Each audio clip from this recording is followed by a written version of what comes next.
Today I am going to do miscellaneous exercise of 3D geometry class 12. So let's do first sum. From 10 to 23rd sum I have do in the previous video. You can see in the link description I have given. So let's do first sum. Show that the line joining origin to the point ये है और is perpendicular to the line determined by the points this and this. इसका मतलब ये दो line है origin और ये वाली पॉइंट ये इस लाइन के परपेंडिकुलर है और हमें ये उन्होंने पॉइंट्स दिए हुए हैं लाइन के.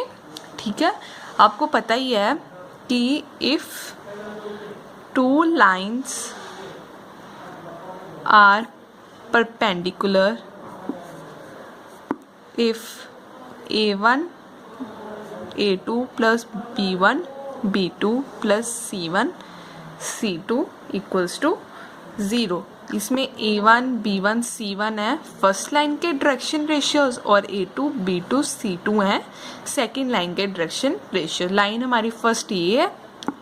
ठीक है, पहले हम लाइन फर्स्ट लिखते हैं. ये पॉइंट्स का दिए हुए लाइन फर्स्ट के ओरिजिन के पॉइंट 0 0 थे और b था 2 1 and 1. हमने a1 b1 c1 निकालना है. a1 b1 c1 के डायरेक्शन रेशियोज, तो इससे हम डायरेक्शन रेशियोज का फॉर्मूला क्या होता है x2 minus x1 y2 minus y1 z2 minus z1 होता है. तो हम यहाँ से इसको डायरेक्शन रेशियोज निकालते हैं. x2 माइनस x1 क्या हो गया 2 और y2 माइनस y1 क्या हो गया 1 और z2 माइनस z1 क्या हो गया 1. ये हमारा आ गया a1, b1 भी आ गया 1 और c1 भी आ गया 1. ये हमारी फर्स्ट लाइन के डायरेक्शन रेशियोज हो गए. अब हमारे पास सेकंड लाइन के उन्होंने क्या दिए हुए हैं, इसे हम c मान लेते हैं. पॉइंट्स क्या दिए हुए हैं सेकंड लाइन के 3 5 एंड -1 और d 4 3 एंड -1. ठीक है, अब हम इसके डायरेक्शन रेशियोज निकालते हैं. a2 माइनस a1 ये आ गया 1. ठीक है ना, और c2 माइनस 3 माइनस 5 -2. ठीक है ना, और -1 माइनस माइनस प्लस ये तो 0 ही आ गया.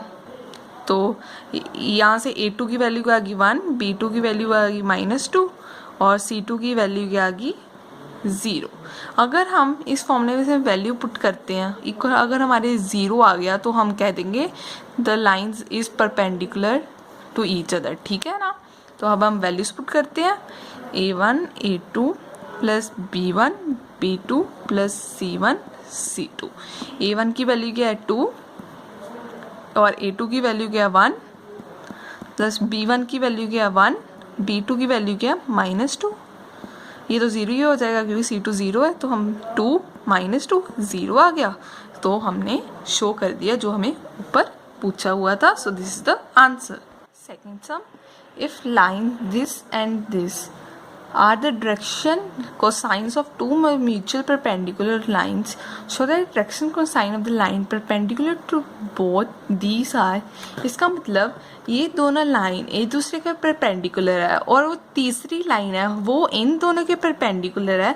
तो हमने निकालना है कि इसके तीसरी लाइन के डायरेक्शन कोसाइंस ये होंगे. आपको पता है कि अगर ये दोनों लाइंस परपेंडिकुलर हैं इसका मतलब हमने इसका क्रॉस प्रोडक्ट निकालना है. इसका मतलब हमने a क्रॉस b निकालना है.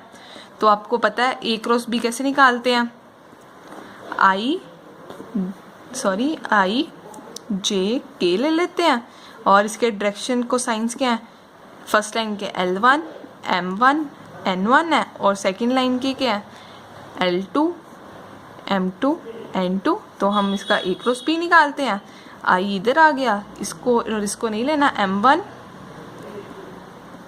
N2 माइनस N1 M2 और माइनस j कैप, इसको और इसे नहीं लेना, L1 N2 minus N1 L2. ठीक है ना, प्लस k कैप, इससे और इसे नहीं लेना. तो आ गया L1 M2 minus L2 M1. तो हमने इसके ये हमने प्रूफ करना था. ठीक है, तो अब हम इसमें से माइनस कॉमन लेते, माइनस बताती हूँ क्या करना है। m1 n2 minus n1 m2, हमने माइनस बाहर लिया है, यहाँ से प्लस बन गया, कॉमन लिया माइनस, तो ये यहाँ से प्लस बन गया और ये माइनस का बन गया। अगर हमने माइनस कॉमन लिया तो L2 n1 आगे माइनस L1 n2 आगे plus k cap L1 m2 minus L2 m1। तो इसके डायरेक्शन को साइंस क्या होंगे, जो आई कैप के साथ मल्टीप्लाई टर्म्स है, m1 n2 minus n1 m2 और L1 n1 minus L1 n2 और साथ में L1 m2 minus L2 m1। तो आप देख सकते हो कि हमने ये सेम आ रहे हैं ना। हमने माइनस इसलिए कॉमन लिया था बाहर क्योंकि फिर हमारा ये चीज़ नहीं बननी थी, इसलिए हमने माइनस कॉमन लिया था। देख लो सेम ही है। सो दिस इज द आंसर, क्योंकि हमने ये निकालने थे डायरेक्शन को science. Find the angle between the line whose direction ratios are ABC and B minus A, comma C minus A, comma A minus B। तो एंगल बिटवीन लाइंस का formula होता है cos theta equals to A1 A2 plus B1 B2 plus C1 C2 upon A1 square plus B1 square plus C1 square और A2 का square plus B2 का square plus C2 का square. First line के हमें direction ratios दिए हुए हैं A, B and C। सो इसमें A1 क्या होगा A, B1 क्या होगा B और C1 क्या होगा C। और हमें सेकेंड लाइन के डायरेक्शन रेशियोज दिए हुए हैं B minus C, C minus A and A minus B। तो इसमें A2 क्या है B माइनस C और B2 क्या है C माइनस A और C2 क्या है A माइनस B। तो अब हम ये सारी वैल्यूज़ इसमें पुट कर सकते हैं ना, तो करते हैं। cos theta equals to A1 क्या है हमारे पास A और A2 क्या है हमारे पास B माइनस C और B1 क्या है हमारे पास B और B2 क्या है C माइनस A और C1 क्या है C, C2 क्या है A minus B upon A1 क्या है A1 का स्क्वायर A स्क्वायर, B1 क्या हमारे पास B1 का स्क्वायर करना है प्लस B का स्क्वायर, C1 क्या हमारे पास C का स्क्वायर करना है और हमारे पास आगे क्या है A2 क्या हमारे पास B माइनस की, इसका स्क्वायर करना है B माइनस C का स्क्वायर, फिर C माइनस A का, C माइनस A का स्क्वायर, फिर A माइनस B का स्क्वायर। ठीक है, cos थीटा। अब हम मल्टीप्लाई करते हैं अंदर AB माइनस AC हो जाएगा plus BC minus BA plus CA minus CB हो जाएगा।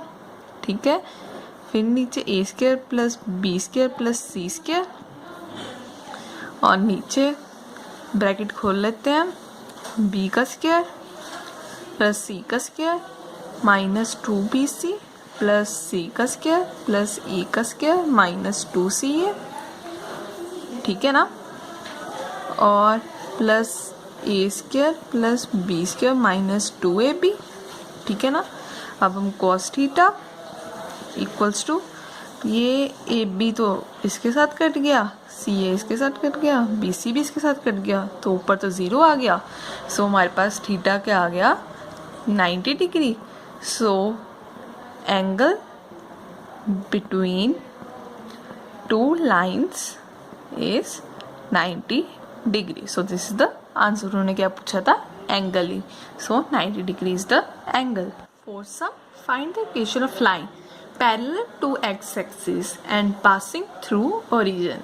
अब आपको पता है कि एक लाइन है वो पैरेलल है एक्स एक्सिस के और वो पास कर रही है ओरिजिन से। हमने उसकी इक्वेशन निकालनी है। तो हम पहले मैं इसका फॉर्मूला लिखती हूँ। Equation of line passing through x1 y1 z1 and parallel to line with direction ratio ABC का फॉर्मूला होता है x minus x1 upon a equals to y minus y1 upon b equals to z minus z1 upon c। ऊपर में भी same ही है, बस passing through the point हमारा लास्ट में है और पैरेलल टू द एक्सिस हमारा पहले है। तो यहाँ पर equation of line passing through point हमारा नीचे है और एंड पैरेलल टू लाइन हमारा ऊपर है। इसलिए आपको कई बच्चों को कंफ्यूजन होगी कि इसमें कौन सा फॉर्मूला लगेगा। ये सेम ही है क्योंकि ये ऊपर दिया हुआ है वो नीचे दिया हुआ है। तो ठीक है, तो लाइन कहाँ से पास कर रही है? Line passes through origin 0 0 0।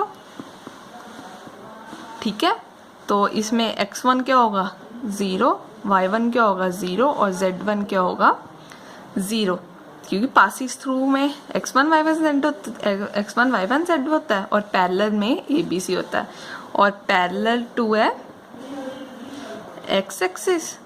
इसका मतलब x होगा और बाकी सारे 0 होंगे। सो इसके डायरेक्शन रेशियोज क्या होंगे? x के साथ कोएफिशिएंट क्या है 1, तो डायरेक्शन रेशियो होंगे 1 0 0। ठीक है, तो इसमें a1 क्या हो गया, a क्या हो गया 1, b क्या हो गया 0 और c क्या हो गया 0। तो अब हम ये सारी वैल्यूज इसमें पुट करते तो हमारे पास इक्वेशन ऑफ लाइन आ जाएगी। Equation of line x minus x1 क्या 0 अपॉन a क्या 1 equals to y minus y1 0 upon b क्या हमारे पास 0 equals to z minus z1 upon c क्या हमारे पास 0।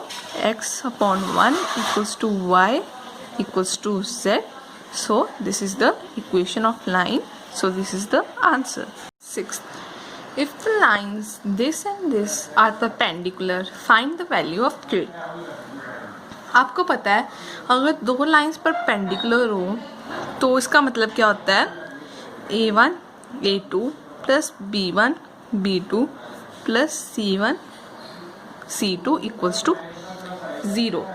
ठीक है ना, अगर दो लाइंस परपेंडिकुलर हो तो हमारी ये कंडीशन होती है। तो हम पहली लाइन को लेते हैं। हमारी फर्स्ट लाइन क्या है? x minus 1 upon minus 3 y minus 2 upon 2k equals to z minus 3 upon 2। अगर हम a1 a2 b1 b2 c1 c2 की वैल्यूज पुट कर देंगे तो हमारे पास k की वैल्यू आ जाएगी। तो हमने a1 b1 c1 c2 की वैल्यूज निकालनी है सबकी। अब हम इसको किसके साथ कंपेयर करेंगे? Compare with x minus x1 upon a1 equals to y minus y1 upon b1 equals to z minus z1 upon c1। क्योंकि ये इसी फॉर्म में आ रही है ना इक्वेशन, तो हमने इसको इसके साथ कंपेयर करना। अगर हमने a1 a2 b1 b2 c2 c1 c2 की वैल्यू नहीं चाहिए तो यहाँ से a1 की वैल्यू क्या आ गई -3, b1 की वैल्यू क्या आ गई 2k और c1 की वैल्यू क्या आ गई 2। तो अब हम सेकेंड लाइन लेते हैं। x minus 1 upon 3k equals to y minus 1 upon 1 z minus 6 upon minus 5। इसे हम फिर कंपेयर करते हैं। x माइनस x2, क्योंकि ये सेकेंड लाइन है तो 2 हमने लगाया, equals to y minus y2 upon b2 equals to z minus z2 upon c2। अब हमने a2 b2 c2 की वैल्यू निकाली। a2 की वैल्यू क्या आ गई 3k, b2 की वैल्यू क्या आ गई 1 और c2 की वैल्यू क्या आ गई -1। अब हम ये वैल्यूज़ इसमें पुट करते हैं। a1 का आया हमारे पास -3, a2 का आया 3k, ठीक है, प्लस b1 का आया 2k इंटू 1 प्लस c1 का आया 2 इंटू -5 इक्वल्स टू 0 था, तो ये आ गया -9k plus 2k -10 equals to 0, तो ये -7k, 10 को उधर लेगी मैं, तो k की वैल्यू क्या आ गई, -10/7 is the answer. Now 7th sum, find the vector equation of line passing through this point and perpendicular to the plane this। तो vector equation of the line क्या होती है, r vector equals to a vector plus lambda b vector. r vector a vector होता है जिससे line passing through this, जो line pass करती है पॉइंट से, वो हमारा a वेक्टर होता है। तो हम इसको वेक्टर फॉर्म में लिखते हैं, कैसे लिखेंगे, i cap plus 2j cap plus 3k cap plus lambda. तो अब हमारे पास बात आ गई b वेक्टर की। तो हमारे पास ये वेक्टर है, उन्होंने बोला है line is perpendicular to this. अगर line is perpendicular to plane है, इसका मतलब डायरेक्शन रेशियोस सेम होंगे, तो डायरेक्शन रेशियोस फिर लाइन के भी सेम होंगे, ठीक है ना। इसका मतलब हम यही लिख देंगे i cap plus 2j cap minus 5k cap. Answer फिर से मैं आपको समझाती हूँ। लाइन है परपेंडिकुलर टू दिस प्लेन, तो प्लेन के डायरेक्शन रेशियोज सेम होंगे। इसका जब भी आ जाए ना line is perpendicular to plane, इसका मतलब डायरेक्शन रेशियोज सेम होंगे। तो हमारी प्लेन की इक्वेशन क्या थी, ये वाली, तो इसके आगे डायरेक्शन रेशियोज ये थे 1, 2 एंड -5, तो 1, 2 एंड -5 थे। तो अगर हम इसको वेक्टर फॉर्म में लिखेंगे तो ऐसे लिखेंगे ना। So this is the answer. Find the equation of plane passing through point this and parallel to the plane this. तो इक्वेशन ऑफ प्लेन क्या होती है हमारे पास, आप वेक्टर में भी लिख सकते हो, कार्टेशियन में भी लिख सकते हो, पर मैं आपको ये सब कार्टेशियन से करा के दिखाऊंगी। ax minus x1 plus b y minus y1 plus c z minus z1 equals to 0। तो पासिंग थ्रू द पॉइंट्स, जब भी ये आ जाए ना passing through the points a b c, इसका मतलब ये x1, ये है y1, ये है z1। तो हम इसमें वैल्यूज पुट करते हैं x1, y1, z1 की। तो पहले पुट कर ही लेते हैं। a x minus a plus b y minus b plus c z minus c equals to 0। तो a b c हमारे पास क्या है, डायरेक्शन रेशियोज। तो हम हमने ये निकालनी है। उन्होंने क्या बोला, parallel and parallel to the plane this. तो अगर ये प्लेन इसके पैरेलल है तो इनके नॉर्मल भी परपेंडिकुलर होंगे। इस लाइन का नॉर्मल क्या है, ये लाइन इस फॉर्म में ना आर वेक्टर डॉट, तो नॉर्मल हमारा ये है आई कैप प्लस जे कैप प्लस के कैप। अब नॉर्मल वेक्टर को लिख लेते हैं, आई कैप प्लस जे कैप प्लस के कैप, क्योंकि अगर ये लाइन दोनों एक दूसरे के पैरेलल है तो नॉर्मल भी एक दूसरे के पैरेलल होंगे। तो इस लाइन के डायरेक्शन रेशियोज क्या होंगे, आई के साथ कोएफिशिएंट क्या है 1, तो जे के साथ कोएफिशिएंट क्या है 1 और के के साथ कोएफिशिएंट क्या है 1। तो ये हो गया हमारे पास ए क्या हो गया 1 और ये बी क्या हो गया 1 और सी क्या हो गया 1। अब हमारे पास डायरेक्शन रेशियोज आ गए तो हम इसमें पुट कर देते हैं। तो हमारी क्या आएगी equation of plane, a x minus 1 plus b y minus 1, sorry गलती लिख दिया मैंने, यहाँ पर वैल्यू पुट करनी, मैं यहाँ पर कर रही थी। तो पुट करते हैं A x minus A plus 1 Y minus B plus 1 Z minus C equals to 0। अब हम ब्रैकेट खोलते हैं, X minus A plus Y minus B plus Z minus C equals to 0। तो एक्स वाई जेड को इकट्ठे कर लेते हैं और ए बी सी को उधर ले जाते हैं, A plus B plus C. So this is the answer. Find the shortest distance between the lines this and this. अब हमारा शॉर्टेस्ट डिस्टेंस का फॉर्मूला क्या होता है, ये होता है ब्रैकेट में b1 क्रॉस b2 वेक्टर है साथ में और a2 vector minus a1 vector upon b1, इसका ही मैग्नीट्यूड हमने निकालना है, ठीक है ना। ठीक है, अब हमें ये पहली लाइन दी हुई, हम लिखते हैं इससे पहले r vector 6i cap plus 2j cap plus 2k cap plus lambda, और साथ में भी है ना i cap minus 2j cap plus 2k cap. तो ये हमारी इक्वेशन किस फॉर्म में है, r a plus lambda b में। तो अब हम इसको इसके साथ कंपेयर करते हैं, कंपेयर विथ, ये हमारी लाइन फर्स्ट है तो r a1 लिखेंगे क्योंकि ये लाइन फर्स्ट है, प्लस लैम्डा b1, ठीक है। तो हम इसको इसके साथ कंपेयर किया तो a वेक्टर क्या आ गया हमारा 6i plus 2j plus 2k, और b वेक्टर के b1 क्या आ गया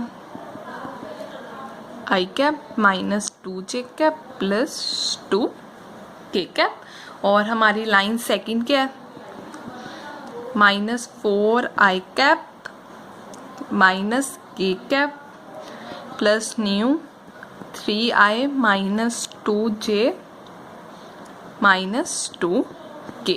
अब हम फिर इसको कंपेयर करते हैं, a2 vector plus lambda b2 vector, a2 की यहाँ से वैल्यू क्या निकल गई minus 4i minus k cap. तो पहले हम इसको 0 j कैप लिख लेते हैं और माइनस k कैप में लिख लेते हैं, ठीक है। तो b2 की कंपेयर करके क्या आई 3i minus 2j minus 2k। तो ऊपर हमने बोला था a2 माइनस a1, पहले हम a2 माइनस a1 निकालते हैं फॉर्मूले के लिए, a2 vector minus a1 vector, a2 minus a1 vector क्या आ गया minus 10i cap minus 2j cap minus 3k cap, और ऊपर क्या था b1 क्रॉस b2, पहले हम b1 क्रॉस b2 निकालते हैं, b1 क्रॉस b2 कैसे निकालते थे i j के साइड पहले लिख लेते थे, और b1 क्या था हमारे पास, इसके साथ कोफिशिएंट क्या 1 माइनस 2 प्लस 2, ठीक है ना, और नीचे b2 इसके साथ कोफिशिएंट क्या 3 माइनस 2 माइनस 2। तो हम इसे सॉल्व करते हैं, b1 cross b2 i cap, ये वाला और ये वाला नहीं लेना, माइनस 4 इंटू प्लस 4, सॉरी यहाँ पर भी माइनस है, ये आ गया प्लस 4 माइनस j, तो ये आ गया minus 2 minus 6 plus k cap, आप कर ही सकते हो ना, डिटरमिनेंट्स इजी है, प्लस 6, ये आ गया 8i cap plus 8j cap plus 4k cap. तो ऊपर उन्होंने नीचे मैग्नीट्यूड भी बोला हुआ था, फिर हम इसका मैग्नीट्यूड निकालते हैं, b1 मैग्नीट्यूड कैसे निकालते हैं, अंडर रूट लेकर 8 का स्क्वायर 64, 8 का स्क्वायर 64, 4 का स्क्वायर 16, इसको प्लस किया आ गया हमारे पास 144, ये इसको 12 हो गया।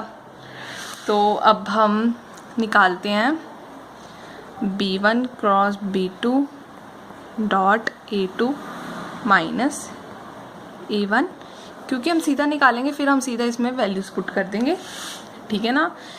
तो b1 इसको किसके साथ मल्टीप्लाई करना, a2 माइनस a1 के साथ, ये आ गया माइनस 80, और 8 इंटू माइनस 2 माइनस 16, और 4 इंटू माइनस 3 माइनस 12, तो ये आ गया माइनस 108। तो हम अब वैल्यूज पुट कर देते हैं इसमें करनी है इस फॉर्मूले में, तो ठीक है, माइनस 108 अपॉन 12, तो ये कटिंग होके माइनस 9 आ गया, मैग्नीट्यूड है तो बाहर जाके तो पॉजिटिव ही पहुंचेगा, ठीक है ना। So this is the answer.